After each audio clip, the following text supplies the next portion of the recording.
Good morning, guys. Welcome back to the channel. I'm Papatom. I am a part of Iching's life. Thank you guys very much for watching the channel, and for those of you that have subscribed, hit the little bell button for notifications or commented on any of our videos.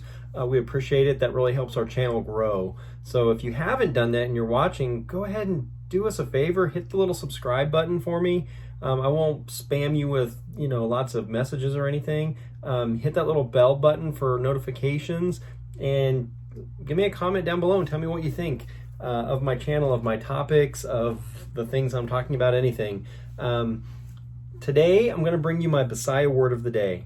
Okay, so for those of you that are new, I like to learn one word a day of my wife's language in the Philippines, Bisaya, which is one of the languages spoken there. And the easiest way that I've found to do that is to practice one word every day, and then I use that word in a joke, okay? Because jokes are funny, right? So you can do this. Anybody can learn one word a day. So today we're going to learn the word for octopus. So in Bisaya, in the Philippines, octopus means pugita. So pugita is octopus. So let me know in the comments down below if I didn't pronounce that right, or if my translator is not correct, because sometimes it gives me the wrong word. So, but here's a joke. You can use this joke, tell your friends, it's a good joke. I mean, this might be one of the best jokes. What do you call two pugitas that look the same? What do you call two pugitas that look the same? Identical. Get it? Identical, but identical because they have tentacles, right? That's a good one. So guys, you can learn the word octopus. Practice that. Say that joke to your friends, your families, your co-workers, your kids, your grandparents, whoever you want to tell. But if you do it a few times, you'll start to remember pugita, pugita, pugita. So anyway, guys, today's today's video, today's vlog is I put up a post a few days ago because I want to do a Q&A, because I always get a lot of questions and I don't always get to answer them for people. So I thought I would just do a little Q&A and let people put some questions down there, and I would just answer them for you. So I'm not going to filter them. I'm just going to go through these questions and give you my honest answers. Okay, guys? So here we go. First question that was put up is by Inde Navarro. Thank you, Inde Navarro. I appreciate your questions. Inde says, do you have plans to go to the Philippines with your family? So the answer to that question is yes. We definitely have plans to go back. COVID has really made things difficult to travel, especially internationally right now. And right now, COVID is making another pass here in the world. It's very, very bad here in Florida. It's just about as bad now as it was at the worst time last year. So I think maybe our target time is probably next year sometime, maybe next summer, next fall. We've got to play that by ear. So I just got my passport renewed, so I'm good there. Iching just got her passport renewed, so she's good there. The kids are good. So hopefully next summer, next fall, we can plan a trip back to the Philippines, and we might try to plan that with some of our friends here that want to go back at the same time, so we can go back as a group maybe. We think that would be fun. So hopefully sometime next year. Next question was from Rian Peterson. So her question is, do you remember your Bisaya words that I've shared with you? So I could lie to you and tell you I remember all of them, but I don't remember all of them because sometimes, like today's word, octopus, I'm probably not going to use that on a regular basis, but I'll probably remember when I hear someone say pugita, I'll say, oh, I know that word. What's that word? I don't always remember them, but I do remember hearing the words. So, but again, it's just repetitiveness. So the more I hear it, the easier it becomes to remember it. So no, I don't always remember it because I don't use some of the words. They're not as common, but I try. Okay, so the next question was from Sushi Blonde. Sushi Blonde says, do you share the job of washing the dishes? So in our house, I share the job with my wife. Sometimes I do it more than she does. Sometimes she does it more than I do. But here's a story with my wife and I. I'm a very OCD person. So the way I was raised, my grandparents, and I'll always remember this, like we would eat dinner and they lived on a farm. They didn't have a dishwasher. So all the dishes were washed by hand in the sink. And after every meal, my grandma would get up, and my mom, my aunts, whatever, they would go in the kitchen and they would wash all the dishes and clean everything and put it away. So dishes never stayed dirty. It was unheard of to start the next meal and still have dirty dishes from the previous meal. So I've always grown up with that mentality that if I see a dirty dish, it needs to be clean. But we have a dishwasher, so it just comes down to rinsing it off, putting it in the dishwasher, and then once it gets full, starting it. So, I probably go to the sink more than anybody else in my family and clean things up, put them in the dishwasher, and start the dishwasher. But yeah, we share that. She likes to do dishes by hand. I like to put them in the dishwasher. So there you go, the secret of the dishes in the Iching's family Cade household. All right, so the next question comes from Redacted. Redacted says, don't you mind having all those Filipino friends and even Brian's kids in your house? Don't you mind the noises they make?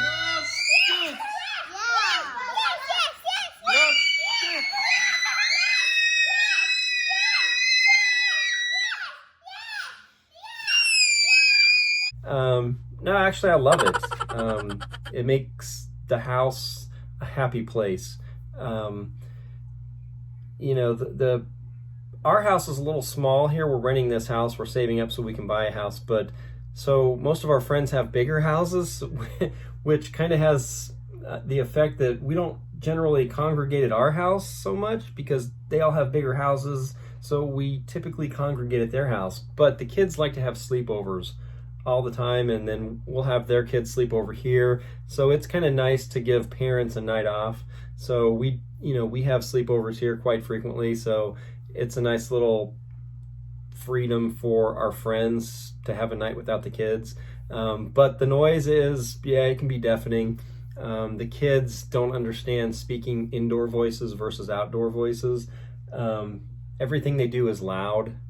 And the more kids there are, the louder they are. But Brian's kids are great. I mean, Michael and Kathleen are the politest kids. They're actually a couple of the more quiet kids. They're super friendly. They do what they're asked to do. They don't cause any trouble. If you tell them to stop, they stop. So yeah, we love having all of our friends' kids here and the Ahern kids. Okay. Next question comes from Ali. Ali says, will you say that you and Iching are compatible? And how do you balance work and family time? So, yeah, I definitely would say we're compatible. When we were getting to know each other, that's how we kind of learned that we were compatible. And the biggest thing that makes us compatible is we were both single parents with one child. So my daughter Isabella, who's what is she, 9 now, and Iching has William, who's 4 now. So even though my daughter was a few years older, we both had that single parent mentality of putting our kids first and understanding what it takes to be a parent, to raise kids, and the sacrifices you have to make. So I think we were definitely compatible there. And then that just kind of led us to get to know each other and see that we did have a lot in common. How do we balance our work and family time? So that one's kind of tough because, I do work a lot at the hospital, but I'm starting a new job tomorrow morning actually. But still, it's, I work 5 days a week. So I'm usually up early while they're all sleeping, and then I go to work. I might get home around 6 o'clock at night. And then it's really my turn to take over kid duties and family duties. So it's hard. There's some nights where I don't get as much sleep as I like or as I need. But then we have the weekends off and we try to do things and do fun things and spend our time together. I don't really go out with my friends and do things without my family. So my free time really is for my family. So we it's, we're not unique. That's, there's millions of families across the world that go through the same thing. So you just have to make it work. You just have to be flexible and willing to, understand that you have to sacrifice your own personal things that you might want to do for the benefit of your family and do things that they want to do. So yeah, we make it work. All right. Next question comes from Sleepy Hollow. He says, I saw William's dad's vlog accidentally, and he was in the U.S. Were you able to communicate with him for support or made any steps to do so? Okay, so let's talk about William. So yeah, William's, for those of you that follow our channel or follow Eaching before her and I got together, you may know the story of her ex. She was not married to him, but that's William's father. So William's father, and I'm not going to say anything bad about the guy. I don't know him. I've never met him in person. Obviously, my wife and him have a history, and may not be the best of histories. So they've got a lot of baggage between the two of them. So, you know, William I look at as my son. I treat him as my son. So technically he's my stepson. William's father is in the United States now. He's, if you're not familiar with him, he does have his own vlog. You can search it. Or earlier this year, he did send me a text message that asked, all it said was the first communication I ever had with him, and it said, hey, is this Tom? Would you like to adopt William? I don't want to say anything bad about the guy because this is William's father, and regardless of what the history was between Eaching and him, you know, people can make things right if they've done something wrong. William's 4 years old and he doesn't really know his father, but you know, if there's something I can do to help fix that bridge, I would be willing to do that. Here's my thing on children though. As a man, if you bring a child into this world, you have an obligation to support that child. So I did talk to Philip on the telephone, and we have communicated. He seems like a nice guy. I'm not going to judge him based on what happened between other people and him. I'm just going to judge him on how he is with me or how he is with my wife going forward. You know, I told him that. So yeah, so we have started the process for child support. So child support, you know, it's not really about the money, but if you're a parent, you have an obligation to support your children, even if it's a little bit. Every month you need to send some money if you don't have any, if the child's not with you, if the other parent is raising that child on their own, you need to send some money. You need to help do that. That's the right thing to do. So because he hasn't done that, we did start the process for child support. While he's in the Philippines, he probably knows this, maybe he doesn't, but you know, the Philippines, there's a thing called the Hague Treaty. So that's different countries that agree to, they kind of agree to, if it's a reciprocity agreement. So, but they're not a member of the Hague Treaty. Basically, what that means is the court system that goes for child support doesn't have any jurisdiction in the Philippines to go serve someone court documents that they're being served to come to court for a child support hearing or any kind of hearing. So in the Philippines, there's really nothing we can do. If he wants to live there and stay out of reach and not, you know, pay any child support for William, that's his business. No, I can't make him do it. You know, the right thing to do is to do it, but he, you know, that's up to him. But yeah, so the courts, we've started the process. You know, whether or not it goes anywhere, who knows. But anyways, he did reach out and asked if we would like to adopt William. So him and I talked on the phone, and I told him, you know, William's here. You know, I'm treating him as my son. I'm taking care of him. I love him as my son. But, you know, I would never want to step in the way of another man from having a part in his life. So no matter what's happened in the past, he can make amends here if he wants to, and, you know, be the father to William that he is. You know, I know he doesn't live here in Florida with us, but, you know, I just think that's the right thing to do. And if he doesn't want to do it, then that's his business too. I can't make him do that. But either way, we've talked about it. You know, if he'd rather just not worry about child support and wants to sign out over, his parental custody to me, I'll adopt William and I'll make him my own. But that means he'll never be a part of his life again. He'll never see him. He'll never talk to him. We won't talk about him as his father. That basically wipes him out of the picture. I mean, that's a permanent thing. I would prefer he didn't do that. I mean, I would prefer that he, even if he is on the other side of the world, he used to FaceTime William and talk to him, but he hasn't done that in about a year or so. But I'd like to see them all work the problems they have out and move on with their lives and try to be amicable. And for the sake of William, you can be a good co-parent even if you're not here in the same state, same country, same location. But that's up to him. So right now, no, there's no support. He doesn't give any support. And he's still trying to decide if he wants to sign the adoption papers or if he wants to try to work things out and be a part of William's life. That's a decision he's going to have to make. I can't make that for him.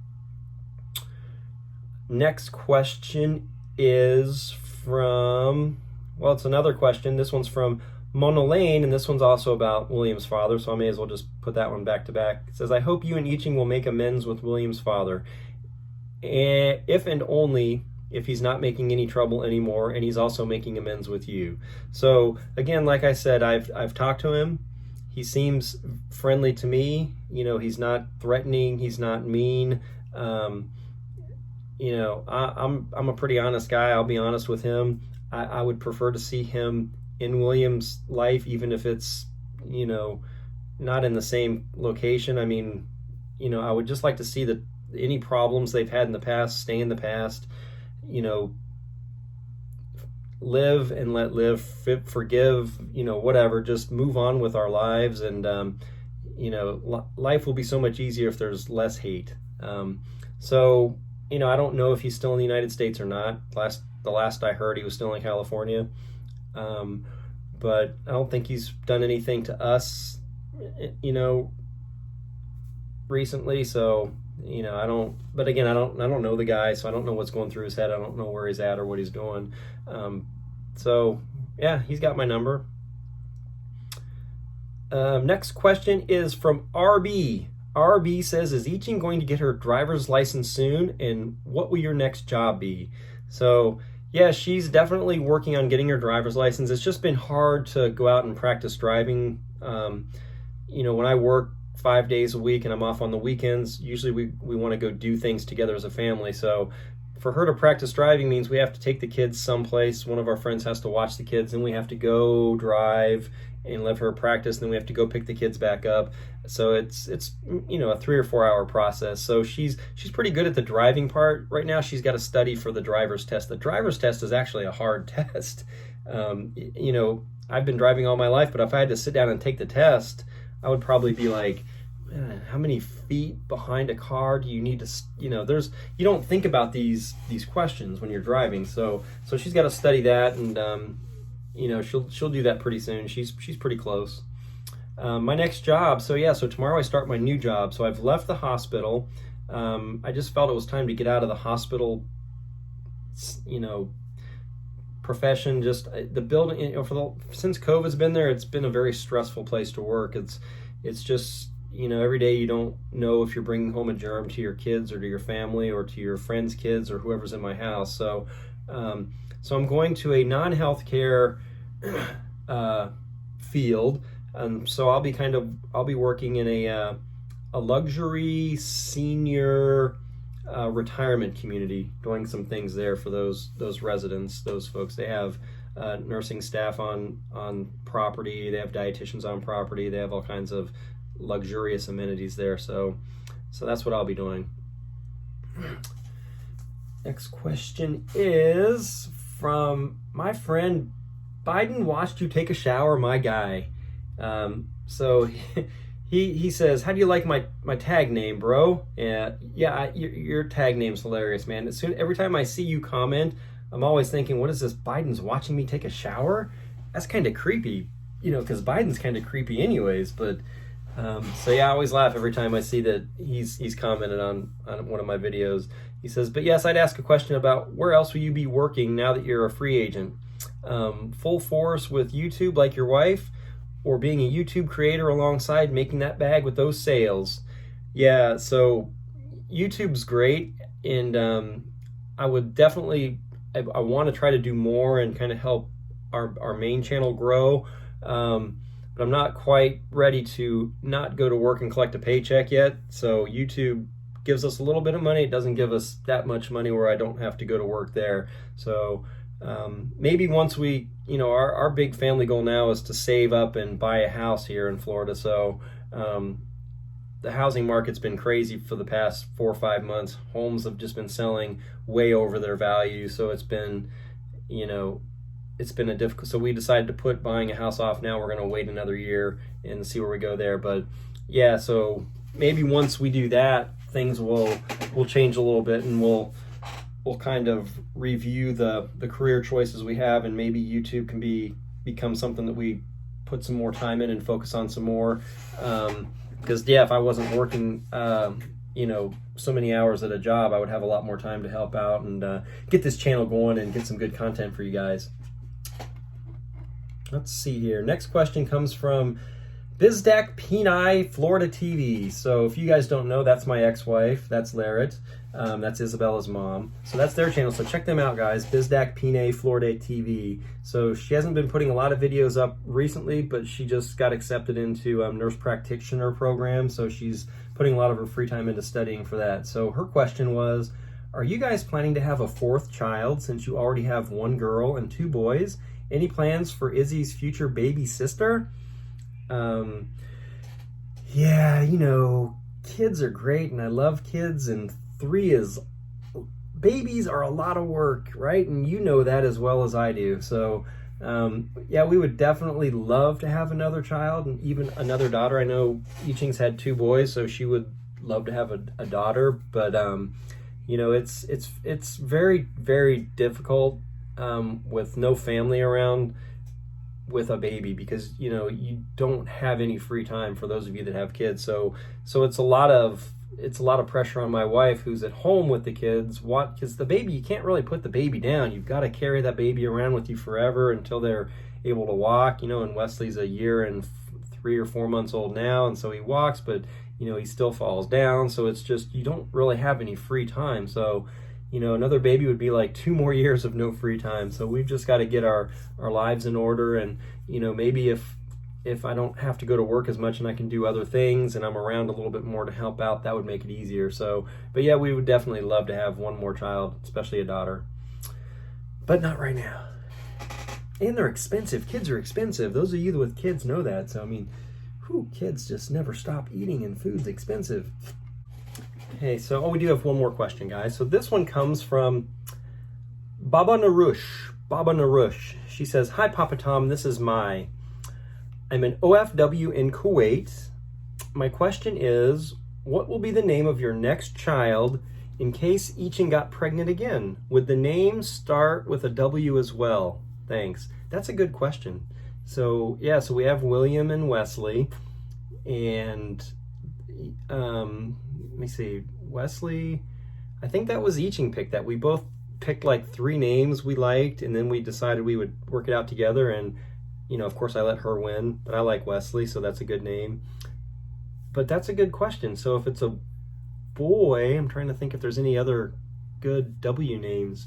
I don't think it needs to start with a W. And if it's a girl, I don't know of any. Wendy, Wilhelmina, Wanda. Yeah, so I don't think it has to start with a W. Yeah, that's a good question. I hadn't really thought about it yet. So could, but maybe not. She has another question. It says, what is your favorite Filipino food? So I think my favorite Filipino food is probably just the good old basic chicken adobo. I love that. I usually get that when we go out to Filipino restaurants. I like leche. That's pretty good. But yeah, balut's definitely not one of my favorite Filipino foods, just so you know. She says also, what can you advise those couples out there based on your married life experiences? So any advice I could give you? Well, you've just got to try not to go to bed angry, and also understand going in that most marriages have ups and downs. So there's going to be arguments. It's not like on TV. Nothing's perfect. You're going to disagree. And when there's kids involved, sometimes your nerves are frayed. There's stress. There's all kinds of things going on. You're going to snap sometimes, but say you're sorry. That's the important part. Apologize. Say you're sorry. Talk things out. Don't hold grudges. Love each other. Support each other. Don't try to be a dictator and be a bossy person, but make concessions for them. Maybe they want to go out and do something with their friends, so go ahead and like I'll stay home and take care of the kids so she can have a free night out. Do things for each other. Don't hold grudges. You will get mad sometimes, but that doesn't have to end your marriage or anything like that. So just being flexible and willing to admit that you were wrong and made a mistake. What makes you happy and sad? Gosh, these are some deep questions. Baba Narush. What makes you happy and sad? So my kids make me happy, and my kids make me sad. No, I'm just kidding. My kids make me happy. My wife makes me happy. The smile. My kids can put a smile on my face as quick as they can put a frown on my face. Kids can be stubborn and don't listen, and but they can melt your heart the next minute. So just watching them play and smile and watching them laugh, that makes me happy. Makes me sad is what makes me sad? Life can be rough. It's sad to see people struggling. It's sad to see people doing without. It's sad to see people hurting. It's sad to see people fighting and not speaking. It's that kind of stuff makes me sad. But yeah, the happy outweighs the sad. So thank you for the questions, everybody that asked the questions, and we'll see you next time. Yep. So that was all the questions, guys. So thank you guys very much for those questions. Hope I gave you some good feedback on those. I don't think I have anything else for you guys now, so I'm gonna get off the phone here and make sure William's asleep in bed, and get ready and get to bed good so I have a good night's sleep for my first day at work tomorrow. But I'll let you guys know how that goes. All right, thanks for watching, guys. Bye.